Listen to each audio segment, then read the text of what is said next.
તમે જોજો ગામડાઓમાં અમુક લોકો એવા હોય ને કે આપણું વિના મૂલ્યે આપણું ત્યાં કામ થઈ જતું હોય. અમારે સોંદરડા ગામમાં કેશુભાઈ બરવાડિયા, કોઈ વ્યક્તિને પગમાં કાંઈ રક્તરક થાય, પગ મૈડાઈ જાય, તરત ત્યાં જાય, એ વિના મૂલ્યે સેવા કરી લ્યો. બીજાના દુઃખે દુઃખી થવાની ભાવના હોય ને ગામડામાં. અમારે એક છગનભાઈ ભંડેરી કરીને હતા ગામમાં, અત્યારે તો એ ભગવાનના ધામમાં વયા ગયા, પણ એ કણું કાઢતા અમારા ગામમાં.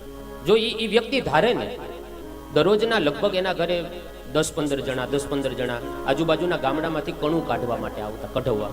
એની પાસે એક કુદરતી કલા હતી કે એ કણું કાઢી દેતા છગનભાઈ ભંડેરી. એ જો ધારે ને તો એ પૈસા લીધા હોત ને કદાચ 100 રૂપિયા 200 રૂપિયા, તો લગભગ એ અત્યારે લાખોપતિ બની જાય.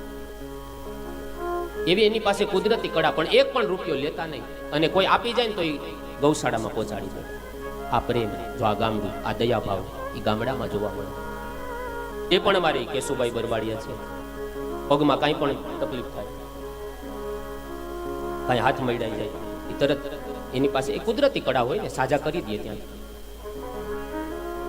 તો કહેવાનો અર્થ કે ગામડામાં આ દયાભાવ જોવા મળે, આ પ્રેમ ભાવ ગામડામાં જોવા મળે.